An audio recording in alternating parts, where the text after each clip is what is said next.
እስከ ጥግ ድረስ ከዛ ሄደበት መታወቂያ ይሁን መስራት እችላለሁ ሰዎች ያውሩልን እወደዋለሁ ይሏል። አሁን ብዙ ጊዜ ወጣቶች በጣም ነው ቆሞዶ ይሏል። ግን አንድ ቁጭ ብለው አንድ መጽሐፍ ለሱ መስጠት ያው አንፃር ታዳጊዎች እና ወጣቶች የሚሰሩት 3 ወሳኝ ስህተት በዚህ ሌቭል ላይ በዚህ እድሜ ላይ በጣም ወሳኝ 3 ስህተቶች ምንድን ናቸው ብለህ ታስባለህ? የመጀመሪያው ሚዛን ጭንቅላት ውስጥ አለመኖር። እንዴት የሆነ ፕሮጀክት ጀምሮ አንተ ልጅ እረፍ ይሉታል፣ ለይት አይተኛም። ከዛ ምን አላት ለእናቱ እናቴ ሁለት ምርጫ አለሽ፣ ወደፊት ታዋቂ ሲሆን በእናቴ ፈተና ልፌ እዚህ ደርሻለሁ ማለት ይሻለው ወይም እናቴ ከጎን ያበርትታኝ እዚህ ደርሻለሁ ማለት ይሻለው እና ምርጫ አላት። አብዛኛዎቹንም ደግሞ ጓደኞቼን በማይበት ሰዓት አጠገብ ያሉት እንደዚህ ሰዎች ናቸው። ትልልቅ ቦታ ላይ የሚደርሱት እንደዚህ ናቸው። ጥቃቅን ኃላፊነቶችን ቤት ውስጥ ጽድት አድርገው የሚሰሩ ከዛ ግን በትልልቅ ነገሮች ላይ ውጭ ራሱ ይታመናሉ። እንኳንስ ቤት ውስጥ አንድ የምንሰራው ስህተት ምንድነው? ጓደኛ የሴት ጓደኛ እንይዛለን ወይ ደግሞ ፍቅረኛ የምንለውን እንይዛለን እና ይሄኛው ነገር ትክክል ነው ወይም ደግሞ እንዴት ነው ማኔጅ መድረግ የሚችለው? ትልቁ ነገር ማተር የሚያደርገው መጀመሪያ አንተ ራስህን ችለሃል ወይ? ስለ አመለካከት ሌላ ሰው ለመጨመር በቂ ነው ወይ? ላንተ ሌላ ሰው ቢጨነቅልህ ኖሮ አንተ ራስህ ሌላ ሰው መጨመር ከባድ ነውና ለመቼ ልጅ ያስካት ይባል ምክንያታዊ የሆነ መልስ አለው። አይ ምናምን ብሎ የምታሳልፈው ምክንያት ነው። ያንን ሰው ኮንትሮል ማድረግ እንደማትችል ማወቅ አለብህ። ያ ጓደኛ ወይም ፍቅረኛ ብለህ ያስከው ሰው ባንተ እንትን አይሆንም። ስልክህ አይደለም። ህሊና ማለት በክብ ውስጥ ያለች 3 ማዕዘን ነች። በጣም ብዙ ባዶ ለድምካት ቁጥር ያቺ 3 ማዕዘን ክብ ትሆናለች እና ስሜቱ ይጠፋብሃል። ያ ነገር እንደዛ አንሁን። ይሄ በማጥፋት አንደሰት፣ ነገሮችን ባለማሳካት አንደሰት። የሰው ልጅ 4 ሲዝኖች አሉት። የሚሰራበት፣ የሰራበትን የሚያጭድበት። ወደፊት እኔ በጣም ማድረግ ፈልገው ነገር አፍሪካ ውስጥ ካሉ ትልቅ ድርጅቶች መክፈት ፈልጋለሁ። አግሪካልቸር ኢንዱስትሪ የሆነ ነገር መክፈት ፈልጋለሁ። እንደዛ ያሰብኩበት ምክንያት አንዳንድ ጥናቶች ሳነብ ነበርና በሚቀጥሉት ዓመታት አፍሪካ የዓለማችንን 70-80% ይሆን ወጣት ይኖራታል። እንዴት ናችሁ የላይት አፕ ጄኔሬሽን ተከታታዮች? ዛሬም ደግሞ እንደተለመደው ወጣት የሆነ ልጅ በጣም ደግሞ የምንማርበት ጠቃሚ ነገሮችን የሚያወራልን በህይወቱም ደግሞ ብዙ የሚያስተምር ወጣት ይዘን ቀርበናል። አብራችሁን ነው። ሰላም፣ እንዴት ነው? እግዚአብሔር ይመስገን። እንዴት ነህ? እግዚአብሔር ይመስገን አለን። በዚህ ፕሮግራም ስለጋበዝከኝ በጣም ደስተኛ ነኝ። እኛም በጣም ደስ ብሎናል። ራስን በማስተዋወቅ ብትጀምርልን። ስሜ አንተነህ ይባላል። የ19 ዓመት ወጣት ነኝ። በአዲስ አበባ ዩኒቨርሲቲ ሜካኒካል ኢንጂነሪንግ 2ኛ ዓመት ጨርሻለሁ። በቸርች ውስጥ ደግሞ የወጣት አገልግሎት አገለግላለሁ። በጣም ጥሩ። ከዚህ በፊት በህይወት ላይ ያሳካቸው ሌሎችም ሰዎች ከዛ እየተማሩ እንዲሄዱ በሚለው የተወሰኑ ሀሳቦችን እናያለን። ትንሽ እስኪ በትምህርቱ ላይ አሁን ስላለክ የሃይስኩል እና የዩኒቨርሲቲ ላይፍን እንዴት ታየዋለህ? የሃይስኩል እና ዩኒቨርሲቲ ህይወት በደንብ ስናያቸው ምንድነው የተለያዩ ዓለሞች ናቸው። ድሮ ሰው እንደዛ ሲል የሆነ ቀልድ ይመስል ነበረ። ከዩኒቨርሲቲ የመጡ ሰዎች ተጠንቀቁ ዩኒቨርሲቲ እንደ ሃይስኩል አይደለም ምናምን ሲሉ ለእኔ ቀልድ ይመስል ነበረ። አሁን ዩኒቨርሲቲ ገብቼ ካየሁት በኋላ ግን የሃይስኩል አስተማሪዎቻችን በጣም ነው የሚወዱን። የኛ ለማጥናት የኛ ውጤት መውረድ ምናምን በጣም ያሳስባቸዋል።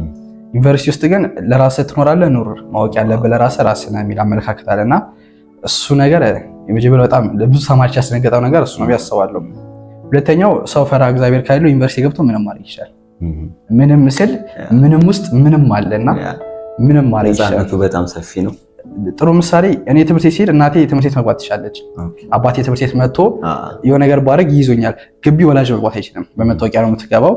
ተማሪ መሆን አለብህ። ስለዚህ እናቴ እኔም በር ላይ የምትሸኘኝ ግቢ ገብቼ የፈለኩትን ነገር ባረግ ሰው እግዚአብሔርን ካልፈራ ምንም ማድረግ የሚችልበት ክፍተት አለው። ሌላኛው ዩኒቨርሲቲ ውስጥ ያንተ ትጋት ትልቁ ቦታ ይወስዳል። ሃይስኩል ደግሞ ብዙ የሚያግዝ ነገር አለ። አስተማሪ ያግዝሃል። የሆኑ ሰዎች አይዞ ምናምን በርታ የሚል ሰው ይኖራል። ዩኒቨርሲቲ ውስጥ ለራስህ ማወቅ አለብን እንዴት ነው የምትኖር። ያዋጣኛል ያዋጣኝ የምትለው ሚዛን የሆነ አመለካከት ይዘህ እንጂ ሁሌ አጠገቤ ነው ሲኖር ማለት አይደለም። ባጭሩ ሲብራራ በጣም ጥሩ በሆነ መንገድ ነው የገለጽከው። ለምንድን ነው ዩኒቨርሲቲ ውስጥ ያን አይነት አቲቲዩድ የተፈጠረው?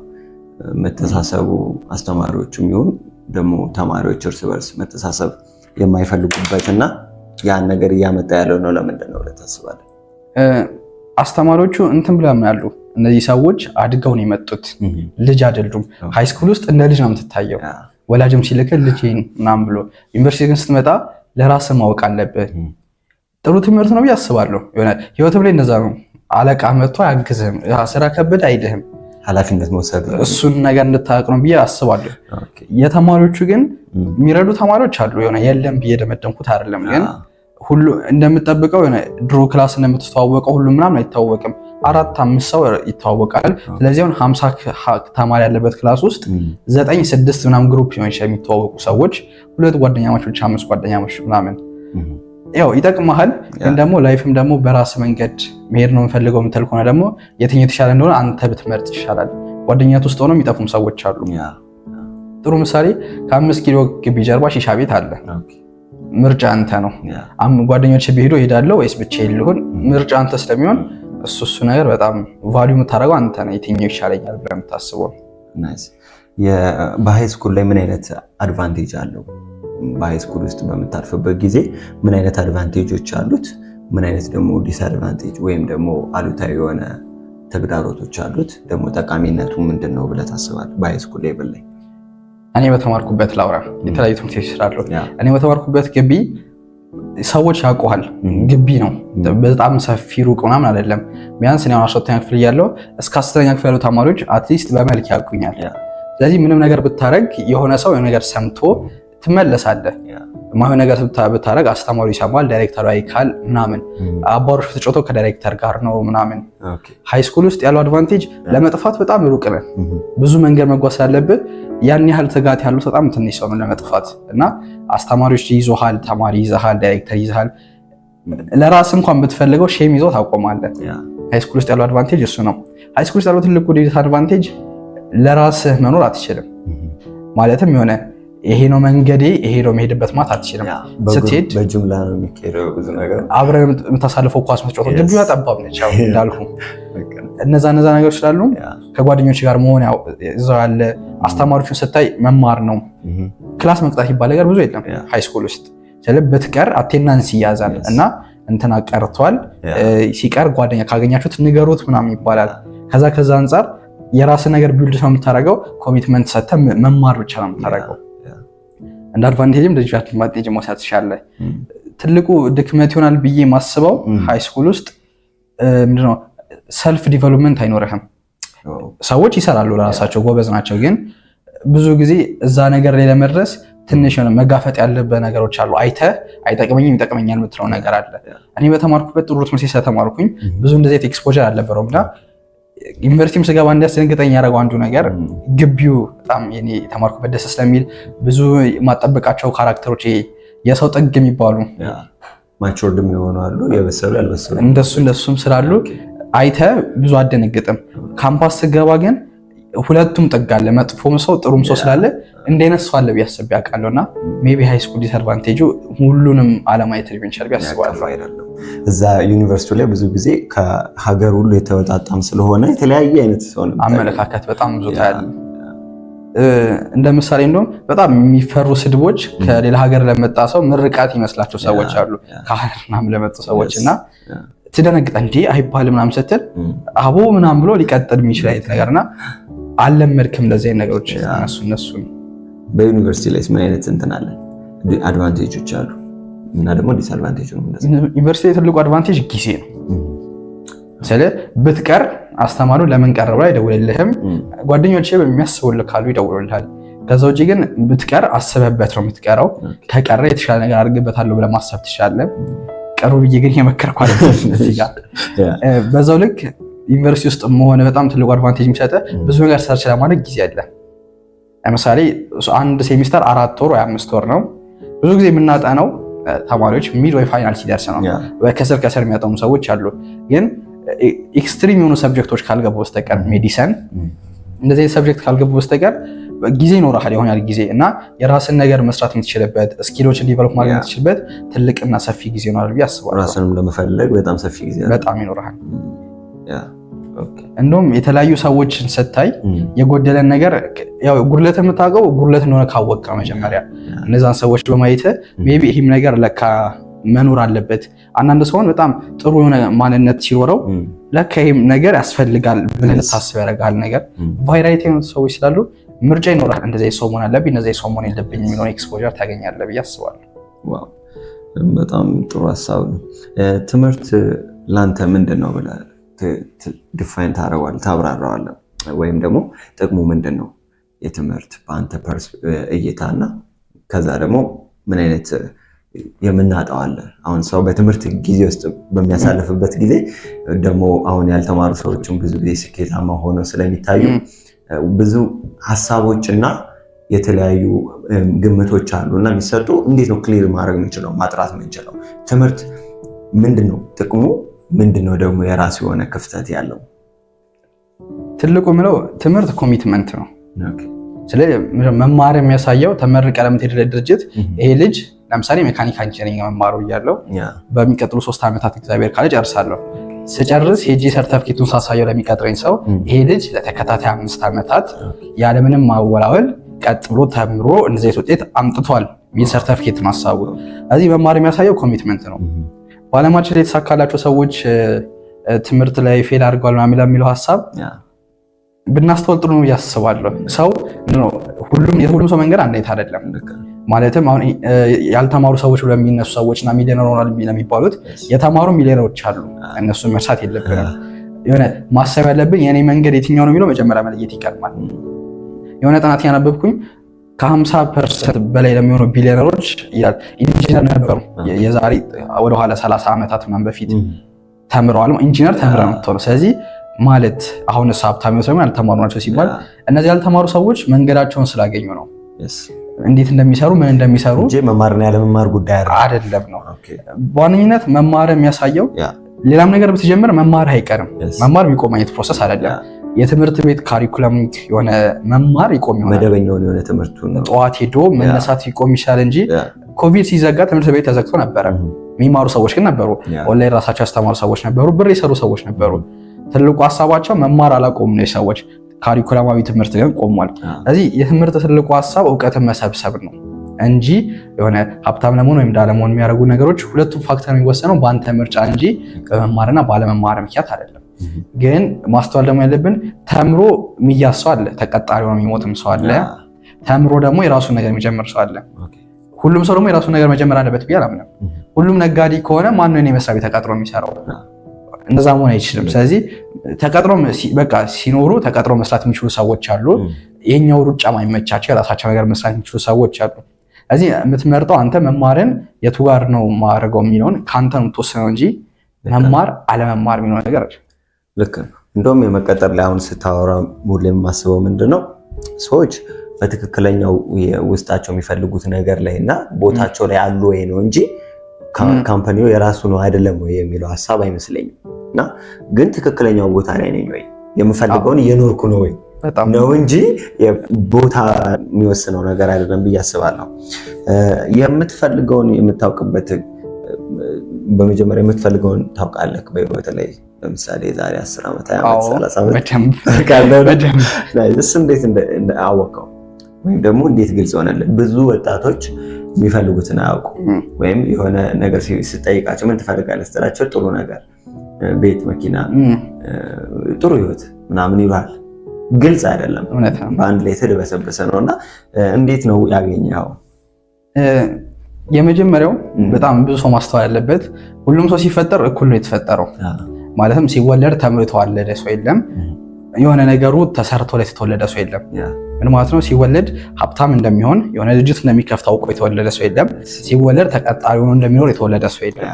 ማተር የሚያደርገው የሚመች ነገር አለ፣ ማይመች ነገር አለ። ጥሩ ምሳሌ ሰዎች ምግብ ይመርጣሉ። ምግብ ሲመርጡ ግን ከፕሪፈረንስ አንጻር ሆነ ተመቸኝ አልተመቸኝ እንጂ ረሃብ ቢመጣ መብላታቸው እንደማይቀር እኔ እርግጠኛ ነኝ። ግን እየኖርክ ስትመጣ ካለ ይሄን ባልበላ ደስ ይለኛል፣ ይሄን ባላየው ደስ ይለኛል ወደ ምርጫዎች ትገባለህ። ስትኖር ማድረግ ያለብን እንደዛ ነው። ለምሳሌ ከኬጂ እስከ ዩኒቨርሲቲ የምትማረው አጠቃላይ ትምህርት ነው። ጂኦግራፊም ትማራለህ፣ ማትስም ትማራለህ። እነዚህ ነገሮች ሁለቱንም ስፔሻላይዝ ማድረግ አትችልም። ጂኦግራፊ መሬት የሚቆፍር ሰው እና ቁጥር የሚደምር ሰው እኩል ልትሆን አትችልም። እነዚህ ነገሮች ስፔሲፋይ ያደርግ ትመጣለህ። ግን ዋናው አንተ የሚመች የትኛው ነው ማይመች የትኛው ነው የሚለው መጀመሪያ ትለያለህ። የሚመችን ስታውቅ በሚመቸው ውስጥ ምን አለ? ለምሳሌ ሩጫ የሚወድ ሰው ሊኖር ይችላል። ሩጫ የመረ የሚወድ ከሆነ ይሄ ጓደኞቹ ስላጨበጨቡለት የሚኖር ሳይሆን ጠዋት ተነስቶ 11 ላይ ማለት የለበት እየዘነበ ከዚህ ሰበታ ሮጦ መምጣት የሚችል ሰው ከዛ ፍላጎቱ ያለው ሰው የሰውዬ ሯጭ ቢሆን ልክ ነው። ምክንያቱም ተመችቶት ነው የሚያደርገው። እኔ አንድ ነገር ማምነው ስታረገው ሳይከፈል በነፃ የምታረገው ነገር ያ ነገር የምትወደው ነገር ነው። ከተከፍሎ አረጋለሁ የምትል ከሆነ ግን ያ ነገር ትወደዋለህ ማለት ላይሆን ይችላል። እና ሰዎች የሚወዱት ነገር መለየት የሚችሉት ባይከፈለኝ በነፃ ባረገው ምን ማድረግ እችላለሁ የሚለው ነገር ከለዩ ያ ነገር በህይወታቸው ላይ ቀላል ይሆናል የሚለዩት ነገር ስለሚሆን። ስለዚህ ይሄን አረጋለሁ ይሄን አላረግም። ጥሩ ምሳሌ ለኔ እኔ 11 ሰዓት ተነስቼ አልሮጥም። ቢቀሰቅሱኝም ተነስቼ ደህና ደሩ እየተኛለሁ። የኔ አይደል ቢከፍሉኝ ብሩ በጣም ብዙ መሆን አለበት። ሮጦ ተነስቶ ሊያስሮጥ የሚችል ብር መሆን አለበት እንጂ በትንሽ ብር አልሮጠ። ይሄ የምወደው ስላልሆነ ነው። እኔ ለምሳሌ የምወደው ነገር አሁን ማንበብ እወዳለሁ ለምሳሌ። ስለዚህ ሰው መጽሐፍ ቢገዛልኝ እገዛላለሁ ቢለኝ አነባለሁ፣ ባይገዛልኝም ብር አውጥቼ ገዝቼ አነባለሁ። ማድረጉ ግን ስለምወደው ነው። ስለዚህ ማተር ማድረግ ያለበት ትወደዋለህ አትወደውም። እሱን ከለየ በኋላ ምን ማድረግ እንዳለበት ታውቃለህ። ጥሩ ምሳሌ የፌስቡክ ባለቤት ኮድ ማድረግ ይወዳል ሰውየው እና የሱ ሐሳብ አልነበረም። የሌሎች ሃርቫርድ ዩኒቨርሲቲ ተማሪ ሐሳብ ነበረ። መተው ወያዩት። እሱ ኮድ አረጋው፣ እሱ ፖስት አረጋው፣ ፌስቡክ ተባለ፣ የሱ ሆነ። ስለዚህ እሱ የታወቀው በሚወደው ነገር ነው። ምን ማድረግ ይችላል? ኮድ ማድረግ ይችላል። ይሄ ሰውዬ የሚወደው ነገር ሳይከፈለው እስከ ተገረስ ራሱን አስተምሯል። ስለዚህ ፓሽን አገኘ። ፓሽን የሚባለው ነገር ሰው አብሮት አይወለድም። በጊዜ ሂደት እያጠራኸው የምትመጣው ነገር ነው። ቢውልድ የምታደርገው የምታፈርሰው የምትገባው እስከ ተገረስ ከዛ ሂድበት። መታወቂያ ይሁን መስራት እችላለሁ ሰዎች ያውሩልን እኔ እንደዚህ ማድረግ ይችላል ሲሆን እሱ ካልሰራው ይበላሽብሃል እስኪባል ድረስ እስከ ተገረስ አዳብረው ምንም ቢሆን ትሰራዋል። በውጤቱ ይመስክሩ ሰዎች። ከዛ በኋላ አሁን ለምሳሌ ተማሪ ሆኖ ቪዲዮ ኤዲት የሚያደርጉ አሉኛ ግቢ በጣም ጎበዝ ናቸው። ጎበዝናቸውን ራሳቸው አይደለም የሚያወሩት። ፖስት ከሚደረጉት ቪዲዮ ነው አይቼ ይሄ ልጅ ይችላል ብትላለ እሱ ነው በቃ ቢውልድ ታደርገው ሰዎች በዛ ይለዩሃል ብዬ አስባለሁ። ዋው ቆንጆ ሰው። አሁን ብዙ ጊዜ የሚያከራክረው ሀሳብና ኮንፊውዥን የሚፈጥረው ሀሳብ ነው። የምትፈልገው ነገር አለ፣ ከዛ ደግሞ ፓሽን ነገር አለ። የፓሽኑና የምትፈልገውን ነገር መለየቱ ላይ በጣም ትኩረት ማድረግ ይኖርብናል መሰለኝ። ሰዎች ኮሚትድ በማይሆኑበት ወይም ራሳቸው የማይሰጡበት ነገር ይወዱታል ብዬ አላምንም። እወደዋለሁ ይሉሃል። አሁን ብዙ ጊዜ ያጋጥማል ወጣቶች በጣም ነው ቆሞዱ ይሉሃል፣ ግን አንድ ቁጭ ብለው አንድ መጽሐፍ ለሱን መስጠት ለማንበብ ጊዜ መስጠት በጣም ይከብዳቸዋል። እና መሰጠቱ ባለበት ነው ትክክለኛው መውደድ ያለው ኮሚትመንት ያለው። ቀድመ እንዳልኩት ሳይከፈል በነፃ መስራት የምትችለው ነገር መሆን አለበት። ለምሳሌ መጽሐፍ የሚጽፍ ሰው መጽሐፍ የጀምረው ለማተም አይደለም፣ ስለሚወደው ነው። ሲጽፈው የሆነ ወዳጁ ይመጣና ነገር እኮ ብታሳትማት ብሎ ሀሳብ ይሰጠውናል እንጂ ሰውየው ጸሐፊ ሁን ተብሎ ለማሳብ ይሰጠው። ሰውየው ስለሚወድ ይጽፋል። መጨረሻ ላይ ፕሪንት ተደርጎ ሲወጣ እኛ አንብበን እናጨበጨባለን። እስከ ጥግ ድረስ ቻለው እንጂ ምግብ መስራት ይሆን ይችላል።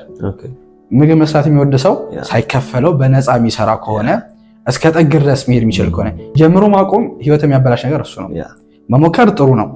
መሞከርና ጀምሮ ማቆም ይለያያሉ። ለአብራራቸው መሞከር ማለት ፓሽንን ወይም ምን እንደምትወድ ካላወቅ እየሞከርክ አልሆነኝም እየሞከርክ ይሆነኛል ይሄ አይደለም። መጀመር ማለት አንድ 50 እግር መንገድ ሄደ ከዛ ወደ ኋላ መመለስ አይሆንም። ምክንያቱም የገነባውን አፍርሰ ሌላ መስራት ነው። የተሳካላቸው ሰዎች አሉ በጣም ጥቂት። ብዙ ሰው ግን የሰራው የጀመሩትን ነገር እስከ ጥግ ድረስ በማስኬድ ነው፣ በመስጠት ነው። ስለዚህ ምግብ መስራት የሚወድ ሰው ሼፍነት ካመነበት ጥግ ድረስ አምሮ ሰርቶ ብሎ ከሰራ ነገ ቲቪ ላይ እናያለን። ከዛ እሱ ካቀመሰው ምግብ አፕሩቭ አይደረግም ይደረጋል እስኪባል ድረስ ታዋቂ ሰው መሆን ይችላል። ማተር የሚያደርገው አንተ ለዛ ነገር እስከምን ያህል ትሰጣለህ፣ ሳይከፈለ ትሰራዋለህ ወይ? ሰዎች የሚሸወዱትን መስሪያ ቤት ገብተህ ጉቦ የምትወደው ለዛ ነው። ወደ ሰውን የገባው ብር ፈልገህ ነው። ስለዚህ ተጨማሪ ብር ካገኘ ምን ችግር አለ? እሱ ነው። ወደው ግን ከሆነ የገባኸው ስራው በትክክለኛ መንገድ እንዲሰራ ትፈልጋለህ እንጂ ገንዘብ ጉዳይ አይሆን። እሱን ያሰበ ሲመጣ እንዲህ ስልክን ለክፍያ ያስፈልግም ምናምን እያልኩ አይደለም። ሰው መብላት አለበት፣ መጠጣት አለበት። እነዚህ ነገሮች ግን ሁለተኛ እግረ መንገድ ይባል ነገር። ለምሳሌ ሰፈሪ እኔ ወደ ጎፋ ነው፣ ዳቦ ቤት አለ። ወደ ቤቴ ሲሄድ ዳቦ መግዛት ለኔ እግረ መንገድ ነው፣ እቅዴ አይደለም። ብር ግን ካለኝ ከራበኝ ዳቦ ቤት ጎራ ብዬ የሚሄድ እግረ መንገድ ነው። ብር በምታቀሩ በህይወት ዘመን ላይ እግረ መንገድ የሚመጣ ነገር ነው። አንተ ቻለው እንጂ እኔ ወደ ቤት ሊድ እንጂ ዳቦ መግዛት እንደምችለው አንተ ያንን ስኪል ወይም የምትፈልገው ነገር አዳበረ እንጂ እግረ መንገድን ያ ነገር መምጣቱ አይቀርም። ግዴታም ይሆናል። ሰዎች ከአንተ ኢንፎርሜሽን ሲፈልጉ ለፍተህበት ነው ያመጣኸው። ስለዚህ ለለፈውበት ዋስከፋቸው ራሱ ምትል ገንዘብ ነው። በዚህም ሰዓት ትልቁ ገንዘብ ደግሞ ኢንፎርሜሽንና ማወቂያ ነው። እነዛ ነገሮች ሰው ማዳበር ከቻለ ያስበበት ይደርሳል ብዬ አስባለሁ። የምትፈልገው ማታውቅበት ጊዜ ነበር? አዎ ነበር። ግራ መንገድ ውስጥ የነበረበት ጊዜ ሰው ጋር ካልገባው ወደ ትክክለኛ መንገድ አይመጣም። ማለትም ካልታመም ከሐኪም ቤት አትሄድም። ሰው የሆነ ነገር ግራ ገብቶት ምን ማድረግ አለብኝ ብሎ ቁጭ ብሎ ካላሰበ ለምን እንደምትኖር አታውቅማ። ግራ የሚገባ እኮ ጭንቅላት ማሰብ ሲጀምር ነው። ምን እያደረኩ ነው? የት ነው ያለሁት? እነዚህ ሀሳቦች ካልመጡልህ ዝም ብለህ ነው የምትኖረው። ትኖርና ጓደኞች አግኝተው ሲጨርሱም ያኔ ራሱ ግራ ሊገባ ይችላል። ጊዜ ያው ወይ እድል ነው ምናምን እያለን ለጥፍ እንደዛ ብለን እናበላሻ። ወይም እንትና ጋር ሄዶ አስተፍቶ ነው ቅጠል አስበጥሶ ነው ይላል ያበሻ። እነሱ ስላሉ እንደዛ መሆን የለበትም። ግራ የሚገባ ነገር ጭንቅላት እየሰራ መሆኑን የምታውቀው ነገር ካልገባ ጭንቅላት ፕሮሰስ ማድረግ ስላቃተው ቁጭ ብለህ ጊዜ መውሰድ አለብህ ማለት ነው። ምን እንደምታደርግ ካላወቅ መጀመሪያ ማወቅ ያለብህ እኔ ማን ነኝ፣ ከዛ የምወደው መጠላው ነገር ምንድን ነው፣ በህይወቴ ባረገው ደስተኛ የሚያደርገኝ ሳልፈልግ ማለት ሳይከፈለኝ ሰው ሳያስጨንቀኝ ፈቅጄ ማድረግ የምችለው ነገር ምንድን ነው የሚለውን ሰው ቁጭ ብሎ መለየት ሲጀምር የግራ መጋባቶች ጥያቄ እየጠፉ ይመጡና ምን ማድረግ እንዳለበት ያውቃል። ለምሳሌ ሌሊት 10 ተኩል ለማጥናት የሚነሱ ጓደኞች አሉ። የሚነሱት ማጥናት ስለሚችሉ ነው፣ ፓሽናቸው ስለሆነ ነው። በዛ ሰዓት ተሰጥተው ማጥናት ይችላሉ። እኔ ደግሞ ሌሊት መነሳት የምችል ሰው አይደለሁም። ሞሮፍ አምሽቶ የመተኛት አይነት ካራክተር አለ ሰው። ለእኔና ለነሱ እኩል አይሰራም ማለት ነው። እኔም ለየቻለሁ፣ እነሱ ለይቷል። ያለየ ሰው ግን ጓደኞቹ 6 ሰዓት የሚነሳውን እያየ 10 ሰዓቱን የሚነሳው ሰው እያየ 6 ሰዓት ነሳ ወይስ 10 ሰዓት ነሳ የሚል አይነት ጥያቄ ይፈጥርበታል። ስለዚህ ሰው ማድረግ ይጀምራል። የትኛው ሰዓት ለእኔ ይመቸኛል የውሎ የጀመረው ግራ በመጋባት ውስጥ ስለሆነ፣ ግራ ገብቶ ግን ኑር ደግሞ አይደለም። አልገባኝም በቃ አልገባኝም ተብሎ አይኖርም። አልገባኝም፣ ስለዚህ ማወቅ አለብኝ፣ የዚህ ነገር ትርጉምን መድረስ አለብኝ። እነዚህ ጥያቄዎች እየፈጠርክ ስትመጣ ግብ ላይ ትደርሳለህ ብዬ አስባለሁ። ትክክል ነው። አንዱ በእኛም በድርጅታችን ውስጥ የምናደርገው ስልጠና አንዱ እሱ ነው እና ሰዎች እንዴት ነው የሚፈልጉት ነገር ማወቅ የሚችሉት፣ ከዛ ደግሞ ለዛ ነገር እንዴት ተግባር ማድረግ የሚችሉት የሚለውን በደንብ አላማቸውን፣ ራዕያቸውን ከዛ ግብ ቀርጸው ደግሞ እንዴት ማሳካት እንደሚችሉ በደንብ የምናብራራበት መጽሐፍና ስልጠና አለን። እሱም መጠቀም ይችላሉ ወጣቶች። እና በዚህ አጋጣሚ በዚህ ጉዳይ አንጻር ታዳጊዎች እና ወጣቶች የሚሰሩት 3 ወሳኝ ስህተት በዚህ ሌቭል ላይ በዚህ እድሜ ላይ በጣም ወሳኝ 3 ስህተቶች ምንድን ናቸው ብለህ ታስባለህ? የመጀመሪያው ሚዛን ጭንቅላት ውስጥ አለመኖር። እንዴት ለሚለው ሀሳብ ሰው ሲኖር ኢንፎርሜሽን ከየትም ይሰማል። የኔ ታናሾች እኔ ከማውቀው በላይ አውቃለሁ። እኔም ስኖር ቤተሰቦች ያላወቁት እኔ ያወቅኳቸው ነገሮች ነበሩ።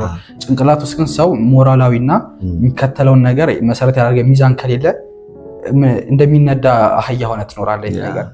እንደዚህ ያልኩበት ምክንያት ሰዎች የመጀመሪያ የሚሰጡት ስህተት ሚዛን የላቸውም ማለት በጓደኞቻቸው ግፊት ለምሳሌ ሱስ ውስጥ የሚገቡ ሰዎች እናውቃለን፣ ብዙ ታሪክ እናውቃለን። ከዛ ሲባል አይ እንትና እንደዚህ ያደረገ ያዝልኝ አይ ከዛ በቀጣይ ሲሄድ ሳበው አለኝ፣ ከዛ በቀጣይ ሲሄድ እንግዛለኝ እያለ ፕሮሰስ ኃላፊነት ነው አሳናስ ማን ነው ችግሩ ሲባል እሱ ጋር ባልሄድ ኖሮ። ትልቁ ሀሳብ ሚዛን፣ ሞራላዊ ሚዛን ቢኖር እርግጠኛ ነኝ እናትና አባት ሱስ ውስጥ እንድትገባ አይፈልጉም። በጣም ኤክስትሪም ፋሚሊ ከሌለ በስተቀር ሱስ ውስጥ ይወደቁ ካሉ ነው ይመክሩሃል። ልጅ አደራ ይሉሃል። ያን ነገር ሚዛን ውስጥ አስገቡ አንተ ነህ። እነሱ አንተ ጭንቅላት ውስጥ ገብተው የመቀየር አቅም የላቸውም። እነሱ ግን የሚያወሩትና የሚመክሩት ነገር መጠቀቅ ይችላሉ። ጓደኞችም የሚያወሩት ነገር እንደሚጠነቀቁት አንተ አይምሮ የሚከሰተው ነገር አይጠነቀቁም። ስለዚህ እናናጭስ ሲሉ ወይም እናንጠጣ ሲሉ ለነሱ ልክ ሆኖ ስለታየ ነው። ለቤተሰቦች ደግሞ ልክ አልታየም። ጉዳዩ ቤተሰቤ ምን ይለኛል እና ጓደኞቼ ምን ይለኛል ሳይሆን ይሄ የኔ ሳይው በኔ ሳይው አንተናዊ ሚዛን ላይ ሳስቀምጠው የትኛው ሚዛን ያነሳል የሚለው ነገር ይሄን ሰው ካለየ የመጀመሪያው ስህተት እሱ ነው ብዬ አስባለሁ። ሁለተኛው ስህተት የሚሆነው ሰው ለምን የሚለውን ጥያቄ ለራሱ ካልመለሰ ነው። ማለትም ለምን የሚለው ጥያቄ ያልኩበት ምክንያት ለምን ነው የምትኖረው ሲባል እኔ እንጃ የሚል ሰው ሲሞትም ይሄ ሰውዬ በእኔ እንጃ ሞተ የሆነ እንዲያርጉ ሀበሻ ጥሩ ሰው ነበረ ብሎ ይቀብራል። ግን ኑሮ ምን እንደነበረ የማይታወቅ ሰው ነው። ለምን ካለየ ለምንድን ነው የምኖረው? ብዙ ጊዜ ለምን ላይ ሲጀምር ቀጣዩ የሚመጣው እንዴት የሚል ጥያቄ አለ። እሺ ለምሳሌ ለምንድን ነው የምኖረው? ኳስ ተጫዋች ለመሆን። ከዛ እንዴት ነው ኳስ ተጫዋች የምሆነው? ከዛ እንዴት የሚለውን ከለየ በኋላ ምንድን ነው የሚለውን ትለያለህ። እነዚህ ሶስት ፕሮሰሶች ቦታ መቀየር የለባቸውም። ለምንህ ከእንዴት መቅደም አለበት፣ እንዴትህ ከምን መቅደም አለበት። ምንህ ከእንዴት ቢቀድም ነገሮች ይበላሹባል። ማለትም ሰው አንድ ነገር እንዴት ማድረግ ችሎ ለምን እንደሚያደርገው ካላወቀ ትልቁ ሽንፈት እዛ ጋር ነው። ጥሩ ምሳሌ ብዙ አይፎን የያዘ ሰውና ሳምሰንግ የያዘ ሰው እኩል ሰው አያናገርም። ሰዎች ስልክ ሲይዙ ሆን ብለው አወራራቸው የሚቀየረው አይፎን የያዘ ሰው ሲሆን አፕል የሚሸጥልህ ምን እንደሚሰጡ ስለሚያውቁ ነው። ለምን እንደሚሰጡ ያውቃሉ። የሚሰጡ ስም ነው። ለምን እንደሚሰጡ ያውቃሉ። የእነሱ ስም ስለሆነ እንዴት ይሰጡሃል? በስልክ ምንድነው የሚሰጡ? ፕሮሰሱን አየሁ አይደለ? ለምን ይሰጡሃል? ፌመስ እንድትሆን ምናምን። እንዴት ይሰጡሃል? በስልክ ኮምፒውተር አላቸው። በኮምፒውተር ምናምን ምንድነው የሚሰጡ? ኮምፒውተሩ እንዴት እንደሚሰራ ማወቅ ምናምን። ብዙ ቀላል ነገር ነው። ከእንዴት ብትጀምር ወይም ከምን ብትጀምር አታውቅም። ትልቁ ስህተት ጊዜ አጠቃቀም ነው። ጊዜ አጠቃቀም ላይ ብዙ ሰው የሚሸወደው ይሄ ለወጣት ብቻ ሳይሆን በጣም ብዙ ሰው ትልቁ የሚያናድ ነገር የሀበሻ ቀጠሮ የምትባል አባባል አለች። 9 ሰዓት ቀጥሮ 9 ተኩል ወይም 10 ሰዓት መገኘት። በአንድ ሰዓት ውስጥ ጥሩ ምሳሌ ለማንሳት ቀስ ብሎ ለሚያነብሰው 10 ገጽ ማንበብ ይችላል በአንድ ሰዓት ውስጥ። ያቺ ያነበባት 10 ገጽ ህይወት ውስጥ ገብታ ለውጥ ማምጣት ትችላለች አንድ ሰዓት። እኛ ግን አንድ ሰዓት ብዙ አይደለችም ለሀበሻ። ምንድነው 15 ደቂቃ ነው ያረፈደው። በ15 ደቂቃ ውስጥ ብዙ ነገር መደረግ ይችላል። እነዚህ ነገሮች አለማስተዋላችን በተለይ ወጣት ላይ ጊዜ በአግባቡ አለመጠቀም። ጊዜ በአግባቡ መጠቀም ማለት ምንድነው? መጨናነቅ ማለት አይደለም። 24 ሰዓት አለ። በእያንዳንዱ ሰዓቱ ምን እንደምታደርግ ማወቅ ማለት አይደለም። ለሚገባው ነገር ግን የሚገባውን ሰዓት መስጠት አለበት። ፕራዮሪቲ የሚባል ነገር ይኖርሃል። ታይም ማኔጅመንት ላይ ትልቁ የሚቀድመው ዛሬ እሺ፣ በዛሬው ብናነሳው ዛሬ ምን ማድረግ አለብኝ? ያው ከእንቅልፍ ትነሳለህ። እግዚአብሔር ምህረት ካደረገልህ ትነሳለህ። ከዛ የሚቀጥለው ሀሳብ የሚሆነው ተነስቼ ምን አደርጋለሁ? መብላት ምናምን የሚሉትን ነገሮች እናወጣለን። እነዚህ የህይወት ቋሚ ነገሮች ስለሆኑ ግን ትምህርት ቤት መሄድ ያለብህ ወይስ ቲክቶክ ማየት አለብህ? ማንበብ አለብህ ወይ ሶሻል ሚዲያ ላይ መቆየት አለብህ? እነዚህ ነገሮች የትኛው ይቀድማል? አንተ አዘጋጅተህ ለራስህ የሚቀርቡት ነገር ስትሰጥ ይተርፋል እኮ ጊዜ። የሆነ 24 ሰዓቷም እልቅ አትልም። የሆነ ነገር ይኖራል። በዛኛው ጊዜ አንተ የሚመችን ነገር አዘጋጅተህ መዝናናትም ማሳለፍም ትችላለህ። በተለይ ሰዎች የሚሰጡት ትልቅ ከሆኑ በኋላ ለሚስቴ ጊዜ አልሰጠውም ወይም ለጓደኞቼ ጊዜ አልሰጠውም ካሰብክበት ትችላለህ። ግን ታይም ማኔጅመንት ይስተካከል። እሱን ካሰብ እነዚህ ሶስት ተሽ ናቸው ያስባለሁ። ከዚህ በፊትም የሰራናቸው ቪዲዮዎች አሉና ጊዜን እንዴት ነው በአግባቡ መጠቀም የምንችለው? ጊዜና ገንዘብ የሚል ሀሳብ ነውና እንዴት ነው ጊዜ ነው ወይስ ደግሞ ገንዘብ ነው የሚበልጠው? እና በሚል አይነት ሀሳብ እያወራንበት ስላለ ከላይ እናስቀምጣለን። እሱን ቪዲዮ ገብታችሁ ይሁ እና ሌላው የትምህርት ህይወትና የግል ህይወት እንዴት ነው በአግባቡ መመራት የሚችለው? አሁን እያነሳ የነበረው ሀሳብ ጋር የተያያዘ ነው እና ባላንስ የምንለው ወይም ደግሞ ሁሉንም አመጣጥኖ መሄድ ይቻለው እንዴት ነው? የትምህርት ህይወትና የግል ህይወትን እንደ ምሳሌ ማነሳው የሆነ ጂምናስቲክ ውድድር አለ የምታውቀው ከሆነና በገመድ ላይ መራመድ ነው። እጃቸው ላይ እንጨት አለ። ያቺን ገመድ ሚዛን ጠብቆ መራመድ ነው። ወደ አንደኛው ወደቁ ነው ፌል ያደርጋሉ። ጓደኞች ጋር ስትሄድ ስለማጥናት አታስብ፣ ከነሱ ጋር ሁን። ላይብረሪ ስታጠና ላይብረሪ ቁጭ ብለህ ስለማጥናት አስብ እንጂ እዛ ሄጄ ምናምን አትበል። ባለበት ጊዜ ያለበት ነገር ካሰብ ጊዜውን ማኔጅ ማድረግ ቀላል ነው። ለምሳሌ እኔ አሁን ቤተሰብ ጋር ነኝ። ከክላስ ወደ ቤተሰብ ነው የምሄደው፣ ከቤተሰብ ወደ ክላስ ውስጥ ሆኜ ቤት ምን አዘጋጅተዋል ዛሬ ምን ፕሮግራም አለ ብዬ አላስብም። ክላስ ሄደው ልማር ስለሆነ ክላስ አጥንቼ ጨርሼ አምሽቼ ወደ ቤት ሲል ቤት ስገባም ነገ ፈተና አለብኝ ብዬ ከቤተሰብ ጋር የተጫወትን ነገ ፈተና አለብኝና እንዲህ ማድረግ አለብኝ የሚል ሀሳብ እነሱ መግባት የለበትም። ከቤተሰብ ጋር እስከሆንኩ ድረስ ከነሱ ጋር በአግባቡ ጊዜ ማሳለፍ አለብኝ። ባለህበት ጊዜ ይሁን ፕሪንሲፕሎች ይኖሩ። ታይም ማኔጅመንት ላይ ቫዮሌት የማይደረጉና የሚደረጉ አሉ። ለምሳሌ ለእኔ ለራሴ የሰጠሁት ጊዜ ካለ አነባለሁ፣ ብቻ የተለያዩ ነገሮች አደርጋለሁ። የሰጠሁት ጊዜ ካለ በዛ ማንም ሊመጣብኝ አልፈልግም። በቃ የኔ ነው። ለመዝናናት ያስቀመጥኩት ጊዜ አለ። ያቺ መዝናናት ጊዜ የሆነ ሰው ደውሎ ችግሩን ሊያወያየኝ ከመጣ መዝናናቱ ማለፍ ይችላል። ያው ብዙ ችግር የለውም። ነገም ጊዜ አዘጋጃለሁ። የሚበልጠውም ዋጋ ያለው የቱ ነው? እሱኛው በጣም ማተር ያደርጋል። እነሱ ነገሮች ማስተካከል ከቻለ ባላንስ ማድረግ ያው ልክ እንደ ጂምናስቲኩ እንጨቷን ወደዚህም ሳታደርግ መሀል ላይ መቆም ትችላለህ ማለት ነው። በጣም የሚገርም ሀሳብ ያለው ከቤተሰብ ጋር ባለ ህይወት ብዙ ወጣቶች የምንቸገርበት ነው እና እንጋጫለን ወይ አንግባባም። እንዴት ነው ከቤተሰብ ጋር መግባባት እንችላለን? እኔ በግል ስለማውቅ ከቤተሰብ ጋር ያለን ነገር ከማዘር ጋር ከፋዘር ጋር ከወንድም ጋር ያለውን ህይወት ስለማውቅ እንዴት ነው ከቤተሰብ ጋር ዲፕሊ መግባባት የሚቻለው? ቤተሰቦች አብዛኞቹ ሁሉንም በማይባል ደረጃ አብዛኞቹም ለአንተ ስለሚያስቡ ነው እንጂ አንተን ስለጠሉ አይደለም። ሰው ግን ወጣትነት ከቲኔጅ ጀምሮ ጊዜ ሲያስብ ድሮም አይወዱኝም የምትባል አባባላች አውቃቸዋለሁ። ለእኔም አስበውልኝ አይደለም። የልባቸውን ሀሳብ አውጥተው መግለጽ ቢችሉ ለአንተ አስበው ነው። ግን ለአንተ ማሰባቸው ጠቅሞሃል፣ ጎርቶሃል፣ አላወቁትም። ጥሩ ምሳሌ ላይብረሪ ባመሽ ጥሩ እኮ ነው፣ ልጅ ያጠናል የሚባለው ግን ማምሸቴ እንጂ የሚታየው ላይብረሪ መሆን አይታየም። ስለዚህ ይሄ ልጅ አላበዛውም ነው የሚባለው ይስገባ እንጂ ተጨብጭቦ ምናምን አይቀበሉ ይችላሉ። ስለዚህ የመጀመሪያው ትልቁ ነገር ማወቅ ያለብህ ለአንተ አስበው ነው። ሁለተኛ የምትወያዩበት ጊዜ መኖር አለበት። ለሁሉም ሰው እንደዚህ ቀላል ላይሆን ይችላል። አባቱ የደርግ ወታደር ለነበረ ሰው እና ቁጭ ብለን እናወራ ብትለው አንተ ከኔ ጋር የቆሎ ጓደኛ አደረከኝ የሚል አስተያየት ሊሰጠው ይችላል። በተቻለው መጠን ማሰብ ያለበት ለእሱ አስቦ ስለሆነ ኮምፕሮማይዝ ማድረግ ከቻለ ያ ነገር ችሎ መኖር የሚችል ከሆነ ችሎ ቢኖር መልካም ነው። አይሆንም ማውራት አለብን የሚል ከሆነ ምንድነው እሰጥ አገባ ውስጥ ማያስገባ ድሮም እናንተ ብለህ ከጀመርክ ሁሌት ይሸነፋል። የቤቱ አለቃ እነሱ ናቸው። ግን ትክክለኛው ነገር እኔ ያመሸሁት በዚህ ምክንያት ነው፣ ይሄ ነገር ለነገር ስኬቴ ይጠቅመኛል የሚል አመለካከት ሰው ከገባ ያ ነገር ስለሚገነባልህ የተሻለ ነገር ላይ ትደርሳለህ ብዬ አስባለሁ። እንደውም እንደ ጥሩ ምሳሌ አንድ ወዳጅ ነበረኝና ለቤተሰቡን ብሎ ያስፈራራል። የሆነ ፕሮጀክት ጀምሮ አንተ ልጅ እረፍ ይሉታል፣ ለይት አይተኛም። ከዛ ምን አላት ለእናቱ፣ እናቴ ሁለት ምርጫ አለሽ፣ ወደፊት ታዋቂ ሲሆን በእናቴ ፈተና ልፌ እዚህ ደርሻለሁ ማለት ይሻለው፣ ወይም እናቴ ከጎን ያበርትታኝ እዚህ ደርሻለሁ ማለት ይሻለው እና ምረጫ አላት። ያው እናት ነች፣ ደስ ያላት በቃ ከልጅ አጠገብ ነው ብላ ሰፖርት ማድረግ ጀመረች። እና ከማንም በላይ ቤተሰቦችን የሚያውቀው ልጅ ነው። ስለዚህ ያን ነገር ካወቀ ምን ብሎ መጠየቅ እንዳለበትና እንዴት ብሎ መጠየቅ እንዳለበት ስለሚያውቅ እሱ ነገር ማሳመን የልጁ ፋንታ ይሆናል ማለት ነው። ግን ብዙ ነገር ሲያደርጉልን ወደውን እንጂ ከክፋት የተነሳ አንዳችም ነገር የላቸው። እና ሌላ ከቤተሰብ ጋር በምንኖርበት ጊዜ በጥቂቱ የሚታመን ሰው በትልልቅ ነገሮች ላይ ኃላፊነት የሚሰጠው እኔ እንደዛ አምናለሁ። እና ሰዎች ቤተሰብ ውስጥ ሲኖሩ ትንንሽ ኃላፊነቶች ይሰጣሉ። ለምሳሌ ቤቱን አጽደው ብላ ማዘር ትወጣለች።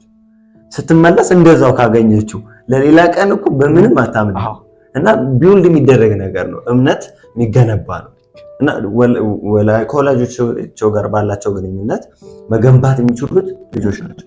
ይገነቡታል እንጂ ተሰጥቶ አይደለም የሚቀር። እንዴት የሚገነቡት? ጥቃቅን ኃላፊነቶችን እነሱ ካሏቸው በላይ በመስራት እኔ ቢውልድ ያደረጉት እንደዛ ነው። ቤተሰቤ ላይ እምነትን የገነባሁት ለማንኛውም ነገር ልደር እንኳን ብዬ ስጠይቅ የትም እንደማልሆን እርግጠኛ የሚሆንበት ምክንያት ይሄ ለምንድን ነው?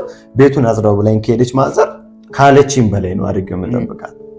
አብዛኛዎቹንም ደግሞ ጓደኞቼን በማይበት ሰዓት አጠገብ ያሉትን እንደዚህ ሰዎች ናቸው። ትልልቅ ቦታ ላይ የሚደርሱት እንደዚህ ናቸው። ጥቃቅን ኃላፊነቶችን ቤት ውስጥ ጽድት አድርገው የሚሰሩ ከዛ ግን በትልልቅ ነገሮች ላይ ውጭ ራሱ ይታመናሉ እንኳንስ ቤት ውስጥ እና እምነት መገንባት ከቤተሰብ ጋር ባለው ነገር ትረስቱን ቢልድ ማድረግ በጣም ይጠይቃል። በትንሹ መታመን የሚለው እንደውም ባነሳው ሀሳብ ላይ እናትህ እንደ ቀልድ የሆነ ነገር ልታወራ ትችላለች። እንዳትረሳው ብላ ለቀልድ ሊሆን ይችላል እቺን በኋላ እናደርጋለች እንዳትረሳው ብላ ትሄዳለች። አትረሳው ግን እሷ ትጠብቅሃለች። ይሄ ልጅ አስታውሰው ይሆን የሚል ሀሳብ አስታውሰህ ከነገርካት ምንድነው ማደግህን በዛ ልክ የሚለካው። አንዳንድ ሰው ቤት ውስጥ 20 ዓመት ሞልቶት እድሜ ልጅ ብሎ የሚያስቡበት ትልቁ ምክንያት በዚህ ምክንያት ነው። እንዲሰጠቸው እንዲያላረገም እንዲያርግ ብዬው ይነጫነጫ። ስለዚህ አሁንም በቤተሰብ አይን ልጅ ነው የምትሆነው። ማደግን ግን ካሳያቸው፣ በአመለካከት መብሰልን ካሳያቸው። አንዳንድ ጉዳዮች ለምሳሌ አንተ በሌለበት ይነሳ ይችላል። ድንገት ጆሮ ውስጥ ጥልቅ ቢል ገብተን አታወራው አይሆንም። ከጊዜዎች በኋላ ግን ባለፈው ያነሳችሁት ሀሳብ ጥሩ ነበረ፣ ግን እንዲህ ብለህ በምታነሳሳ ይሄ ልጅ አስተሳሰቡ አድጓል፣ ጥሩ ነገር ላይ ደርሷል የሚለው አመለካከት የሚኖራቸው እንደዛ ነው። ከቤተሰቦች አንድ ብትቀድም መልካም ነው። ወደፊት ሄደ ሳይሉ ማለት ለምሳሌ አጽዳራ ትባል ትችላለህ፣ ግን ጫማው ወድቆ ተገልብጦ ካየኸው ለምን ዝም ትላለህ? ብድግ አድርገህ ብታነሳሳ ያንተም ቤት ነው የእናትና አባት። ለምሳሌ ሶፍት ጥግ ላይ ተቀምጦ ብታይ ልክ ካልሆነ አንስቶ ባስኬት ውስጥ መክተት ብዙ እኮ አይጠይቅም። ስለዚህ የሆነ ብረት አይደለም የምታነሳው ሶፍት ነች ባስኬት ውስጥ መክተት እና እነዚህ ትናንሽ ነገሮች ለቤተሰቦች ያሳሂድች ምንም ሳይለው እንዲማረግ ከጀመረ ምን አመለካከት ይገባባቸዋል። አጥናት አትባል ማጥናት ነው ለተማሪዎች አንዳንዶች ጭቅጭቅ ነው አይደል? አታጠናም ወይ ምናምን አንድ ሳምንት ይሞክሩት ከፈለጉ ማንም ሳይላቸው ቢያጠኑ ቀጣይ ሳምንት አጥኑ ብለው አይጨቃጨቁም። አይተውታላ ስታጠና ስለታየ እንደውም ረፍት አድርገን ረፍ እንደውም ስለዚህ አንድ ስቴፕ ቀድሞ እንደውም ብትሄድ ይሆናል በጣም ብዙ ነገር ያቀልላል ብዬ አስባለሁ። በጣም እንቁ የሆነ ሀሳብ ነው።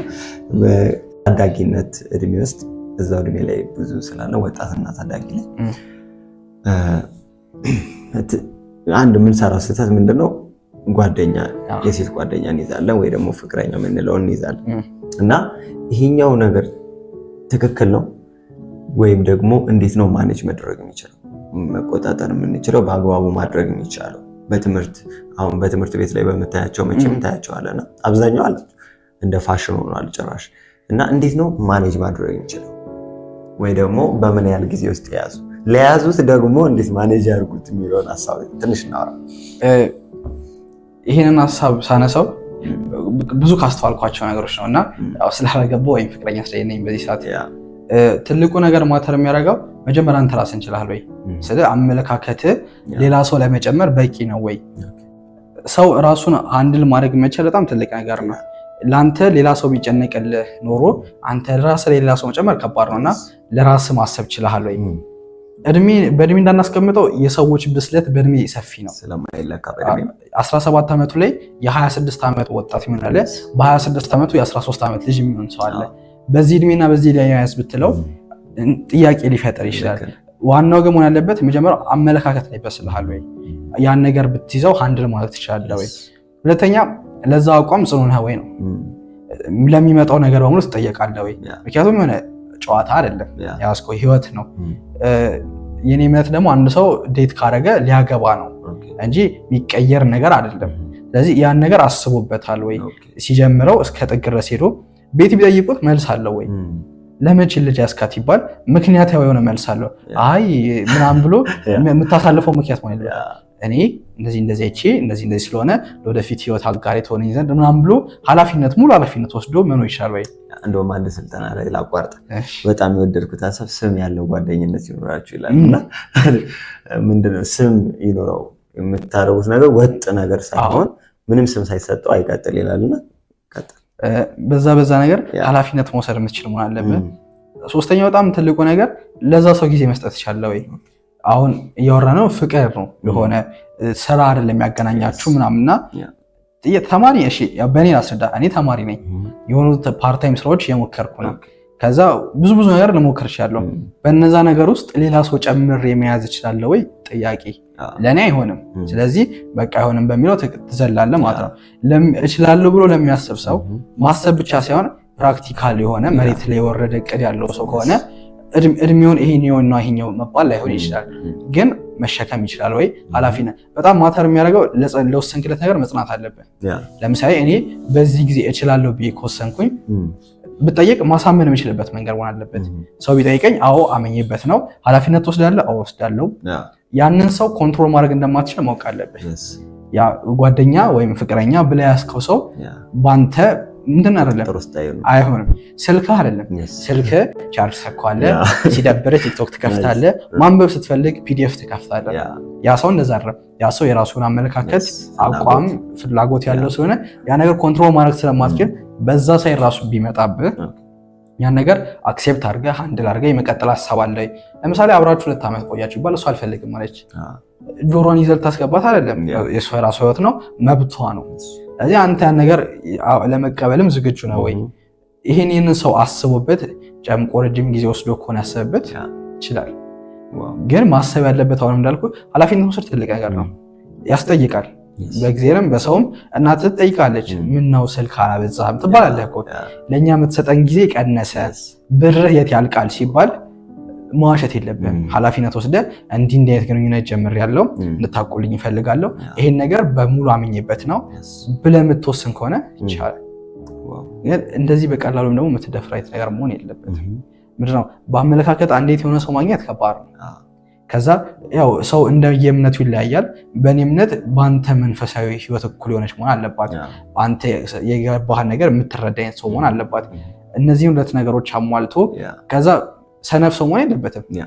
እነዚህ ነገሮች ብለህ ስታስብ ራስ ላይ ቢውልድ ማድረግ አይቀርም። ሰው ላይ ከመጠቆም በፊት የሚል ሀሳብ ይነሳል። ይሄ ሁሉ አዘጋጅተው ሰዎች ብዙ ሊስት አላቸው። እንዲህ ቢሆን አንተስ እንደዛ ነው ወይ?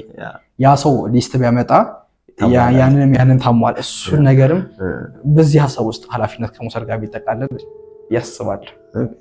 ከትምህርት አንጻር ትምህርትና ቴክኖሎጂ አሁን ያለንበት ጊዜ ቴክኖሎጂ ነውና ቴክኖሎጂውንና ትምህርቱን እንዴት ነው ለአወንታዊ ነገር ወይም ለምንፈልገው ነገር ማዋል የምንችለው? ቴክኖሎጂውን ለአሉታዊ ነገር መጠቀም እንችላለን፣ ደግሞ ለአወንታዊ ደግሞ ወይም ለሚገነባን ለምንፈልገው ነገር የሚገፋን ማድረግ እንችላለን። እና እንዴት ነው ትምህርትና ቴክኖሎጂን አንተ የምታየው? እንደ ምሳሌ ማነሳው ቦምብ ወይም ድማሚት ሲሰራ ቦምብ የመጀመሪያ የተሰራበት እቅድ ተራሮችን አፍርሶ አስፋልት ለመስራት ወይም የሆነ ነገር ለመቀለስ ነበረ። ሲያዩት ግን ፍንዳታው የተሰበሰቡ ሰዎችን መበተን ይችላል። ስለዚህ ምርጫው የሚሆነው የሰውየው የገነባው ማንነት ላይ ይሆናል። ለመማር ያሰበ ሰው ቴክኖሎጂ በጣም ሰፊ እድል ነው። ብዙ ነፃ ነገሮች ማግኘት ይችልበታል። ብዙ አይቷቸው ማያውቁትን ኢንፎርሜሽን በአንድ ጠቅ ክሊክ በማድረግ ብቻ ብዙ ነገር ማወቅ ይችላል። በዛው ልክ ለመጥፋትም አንድ ክሊክ ይበቃዋል። ስለዚህ ሰው ማሰብ ያለበት ዓላማው ቅድም ያልኩት ነው። ለምኑን የለየ ሰው ቴክኖሎጂው እጁ ላይ ቢገባ ለምን እንደሚከፍት ያውቃል። ሊያነብ ሲገባ ምን እንደሚያነብ ለምን እንደሚያነብ ያውቃል። ሊጽፍ ሲገባ በዛ ነገር ውስጥ ሙሉ ነገሩን ስለሚያውቅ ጊዜውን እውቀቱን ምኑን እዛ ላይ ቢያጠፋ ራሱ ይጠቀምበታል። ብዙ ጊዜ ማናስተውለው ነገር ቲክቶክ ያላቸው ሰዎች እንደምሳሌ በጣም ብዙ ሚሊዮን ፎሎወር አላቸው። አንዳቸውን ፖድካስት ላይ የሰማው ምገባው አለ ፖስት ለማድረግ ነው እና በተሻለ መጠን ድሪፍት ላለማድረግ እገባለሁ፣ ፖስት አደርጋለሁ፣ እወጣለሁ። ሰውየው የሚፖስተው ሌላ ሰው እንዲያየው ነው። እሱ ግን ጊዜውን በዛ ላይ ማጥፋት አይፈልግም። ስለዚህ ማተር በጣም የሚያደርገው ያንተ ምን ለማድረግ ነው የምትገባው። አንዳንድ ሰዎች አሉ ከቲክቶክ ኢንፎርሜሽን አግኝተው ተጠቅመው በጣም የተማሩ ሰዎች አሉ፣ በዛው ልክ የተጎዱ ሰዎች ስላሉ። ስለዚህ ኮንተንት እኮ ይናገራል። የሆነ ሰው ስልክ ተቀበለ ቲክቶኩን አንድ 10 ቪዲዮ ብታይ ምን አይነት ቪዲዮዎች እንደሚያይ ሰውየውን ይነግርሃል። ስለዚህ እነሱ ነገሮች ካሉ ይሄ ሰው ምን ማድረግ እንዳለበት የትኛውን ከፍቶ ምን ማግኘት እንዳለበት በጣም ማሰብ ይቻላል ያስባለሁ። ትልቁ ትምህርት ቤት ለኔ ዩቲዩብ ነው። ዩቲዩብ አሁን እኔ ከምንም በላይ ትምህርት ቤት አድርገህ መውሰድ፣ ሁሉም ነገር በነፃ ነው። እኛ ሀገር ሲሆን ደግሞ ጭራሽ ማስታወቂያ የለውም። ቪፒኤን አብርተውት ሞክረው በየምናምን ደቂቃው ማስታወቂያ አለው። ዩቲዩብ ላይ የፈለግከው ነገር ሰርች ብታደርግ ታገኛለህ። ስለዚህ መማር ከሆነ ሀሳብህ እውቀትን መሰብሰብ ከሆነ ሀሳብህ በተለያዩ ነገሮች በነፃ መማር ትችላለህ። ለምሳሌ ኮድ ማድረግ ይፈልግ ሰው ኮድ እንዴት ማድረግ ይችላለሁ? ቀላል ነው። ግባ ኮድ ብለህ ሰርች ብታደርግ 50 ቪዲዮ ይመጣልሃል። የዛሬ ስንት ዓመት የተለቀቁ ቪዲዮዎች አሉ። ትምህርት ሰው ማጥናት ከበደው አይደለ? አልገባውም። ዩቲዩብ ላይ ጥሩ ነፃ ትምህርት ቤት ነው። አንተ ትምህርት ቤት ከፍለህ ያልገባህን ዩቲዩብ በነፃ ያስተምርሃል። እነዛ ነገሮችን ካስተዋልክ ቴክኖሎጂን ለራስህ በአዎንታዊ መንገድ መጠቀም ትችላለህ። በዛው ልክ ያጠፋል። ጥሩ ምሳሌ ማነሳውንም ውቅያኖስ ነው። መርከብ ይዘህ መሄድ ትችላለህ፣ ውስጥ ገብተህ መስመጥ ትችላለህ። ውቅያኖሱ አልተቀየረም። ትልቁ ገብተህ ሄደህ አሳ ያስከበት ወይም ተጠቀምክበት ነው ወይስ ሰጥመህ ቀረ ነው። ስለዚህ የሚመችን ከውቅያኖስ ውስጥ አሳውን መርጠህ ወስደህ ወደ ቤት መሄድ ትችላለህ። ውስጥ ሄደህ ላተርፍ ነገር ታች መመለስ ማችበት ጥልቀት ውስጥ ገብተህ መጥፋት ትችላለህ። ኢንተርኔት በጣም ሰፊ ነው። ይሄ ሌላ ፕሮግራም ከተዘጋጀ ኖረናል እንጂ ብዙ ሰው የሚያውቀው ከላይ ያለው ነገር ነው። ወደ ውስጥ ብዙ ነገር አለው። ሰዎች ግን የሚጠቅማቸው ነገር መውሰድ ከቻሉ ያለው ነገር በቂ ነው። እሱ ነገር አስተውለው በደንብ መውሰድ ቢችሉ ለራሳቸው መጠቀም ይችላሉ ያስባሉ። ቅድም እወደዋለሁ ካልከው አንፃር እናንሳ። ማንበብ እወዳለሁ ብለኛልና በጣም ወሳኝና ለማንኛውም ሰው ይሆናል ብለህ የምታስበው በተለይ ደግሞ በህይወቱ ላይ ለውጥ የማይመጣበት መጽሐፍ አንድ መጽሐፍ ምከር ብትባል የትኛውን ትገልጻለህ? አንድ ብለህ መገደብ በጣም ለሁሉም ሰው ይሆናል ብዬ የማስበው መጽሐፍ እኔ ሰጀስት ማድረገው በጣም ታዋቂ መጽሐፍ ነው። አቶሚክ ሃቢት ይባላል። እሱ መጽሐፍ የምመክርበት ምክንያት ሰው ልጅ የራሱ የሆነ ሀቢት የሚለውን ቃል በአማርኛ ልማድ፣ ሰዎች ልማዳቸውን ማስተካከል ከቻሉ እንዴት እንደሚኖሩ ካወቁ ብዙ ነገር ማስተካከል ይቻሉ ብዬ አስባለሁ። በዛ ልማድ ውስጥ ማድረግ የሌለብህን ማድረግ ያለብህን ትለያለህ። መጽሐፉ ላላነበቡ ሰዎች ትንሽ እንዲያጓጓቸው መጥፎ ካራክተር ላለው ሰው እንዴት መተው እንዳለበት መጽሐፉ ላይ ይናገራል። ማዳበር የሚፈልገው አዲስ ካራክተር ካለ እንዴት ማዳበር እንዳለበት ይናገራል። ስለዚህ በጣም እሱ መጽሐፍ አንድ ስላልከኝ እንጂ በጣም ብዙ መጽሐፎች ባወራ ደስ ብዙ ነገሩንም ስለሚነካ ይሄኛው ከህይወት አብዛኛውን ነገር ለመጀመር እንደ መጽሐፍም ለመጀመር ብዙ ነገር ሲጻፍም ለአንባቢ ቀለል ተደርጎ የተጻፈ ነው። እዛው ጽፈ ወረቀት አውጥተ ህይወት ላይ ወዲያው መሬት ላይ ማውረድ የምችል አይነት ነገር ነው። መጽሐፉ ላይ ራሱ መሙላት ይቻላል። እዛው ቴብል ስላለው እሱ ነገር ማድረግ ይችላልና ጸሐፊው ጄምስ ክሊር ይባላል። ፈለጋችሁ ቪዲዮም ያዘጋጃል፣ እነሱን መመልከት ይችላሉ። በጣም ነው የምናመሰግነው። ሌላው በትምህርት ስታጠና ብዙ ጊዜ ምን አይነት ልምዶችን ትጠቀማለህ? ማጥናት በማይመች ሰዓት ወይም ደግሞ በደበረኝ ሰዓት በደበረክ ሰዓት እንዴት ነው በግድ ማጥናት የምችለው? ለምኑን ለለየ ሰው ይሄኛው ጥያቄ ብዙ ከባድ ይሆናል ብዬ አላስብም። ምንድነው በጣም ጎበዝ ከሚባሉ ተማሪዎች መሃል አይደለም ለማት የፈለኩት አዲስ ዩኒቨርሲቲ መግባት ምናምን የሆነ እንደዛ የሚባል አይነት ተማሪ አይደለም። ጥሩ ተማሪ ነኝ። በቂ ለሰው ልጅ በቂ የሚባለው ያህል እውቀት ለመያዝ በቂ እንትን አለኝ። እነዛ ለማድረግ ትልቁ የጠቀመኝ ለኔ ሲደብር እንድታጠና የሚያደርግ ነገር ለምን እንካወክ ነው። እሺ አላጠናም አልክ። ከዛ ቀጣይ ጥያቄ ቀጣይ ምንድነው ነው? እሺ አላጠናም ብዬ ማላጠናበት ምክንያት የተሻለ ነገር ካለው መልካም፣ ካልሆነ ግን ከዛስ አላጠናም ብዬ ከሆነ ዩቲዩብ ልከፍተው ቲክቶክ ልከፍተው ከሆነ ይቀር የሚሻለው ማጥናቱ ነው። ምክንያቱም አጥንቼ ማረፍ አይቀርም። ምንድነው በየቀኑ ትማራለህ ምናምን የሆነ ሰዓት ትፈተናለህ። የሆነ ጊዜ ረፍት ይኖርሃል። በዛ ረፍት ምን ታደርግ ነው? እሺ አሁን ዩቲዩብ አይተህ ከጨረስከው በረፍት ጊዜ ምን ታደርጋለህ? ስለዚህ መሆን ያለበት ቢደብርህ ሞቲቬትድ ባትሆን ምናምን በጣም በተቻለ መጠን ለምን እሱ ማሰብ አላማ ትዝ ሲለ እንዲህ ብለህ አስበው። አንዱ ላይ ሲያወራኝ ምንድነው ወደፊት ያለው እኔ መጥቶ ቢቆጣኝ ምን ይለኛል? አንተ ስላላጠና ነው እዛ የደረስኩት ቢለኝ ስለሚደብረኝ ለዛ ስላጠናለሁ ብሏል። ስለዚህ የወደፊቱን ህይወት ላሰበ ሰው አሁን የጸጸት ደግሞ በጣም የሚያስጠላው የጸጸት እንትን ጉዳት አይለቅህም። የስንፍና ግን ማንሳት ትችላለህ፣ አጥንተህ መተው ትችላለህ። ጸጸት ግን ወደኋላ ተመለስ ማስተካከል አትችልም። ወይኔ ባጠና ኖሮ ወይኔ ምናምን ስትል በቃ ወይኔ ነች ምትለው ሌላ ምንም አይኖር። ግን ከአሁኑ ሰርተ እዛ ላይ ብትደርስ ማረፍህ አይቀርም። ምንድነው የሰው ልጅ 4 ሲዝኖች አሉት። የሚሰራበት፣ የሰራበትን የሚያጭድበት፣ ከዛ በኋላ ያጨደበትን ሰብስቦ ወደ ቦታ ላይ የሚከትበት፣ ከዛ የሚያርፍበት አለ። ይህ ሲዝን የሆነ ለሰው ልጅ ግዴታ ነው። ማረፊያ ጊዜ ላይ ቢሰራ አይሳካለትም፣ አይሆንለትም። ስለዚህ እነዛ ጊዜው ስለሚመጡ መስራት ባለበት ጊዜ ስራ፣ ማጨር ባለበት ጊዜ ይጨድ፣ መሰብሰብ ባለበት ጊዜ ሰብስብ፣ ማረፍ ባለበት ጊዜ ረፍ። ቅድም እንዳልኩ ስታጠና ፎከስድ ሆነ አጥና፣ ስታርፍም ስለ ትምህርት እያሰብክ አትረፍ፣ እረፍ። እነዚህ ነገሮች ካረክ ብዙ ሞቲቬሽን ያሳስበሃል ብዬ አላስብም። ለምን መለየት ነው። እሺ እና ምንድነው ወደፊት የሚታየ ነገር በህይወትህ ላይ ለወጣቶችን ማስተማር ይሆናል ብዬ ስለማስብ ምንድነው ወደፊት የሚታየ ነገር? ለምሳሌ የዛሬ 20 ዓመት 30 ዓመት 40 ዓመት እና ወደፊት በምታይበት ጊዜ ምን ይታያል?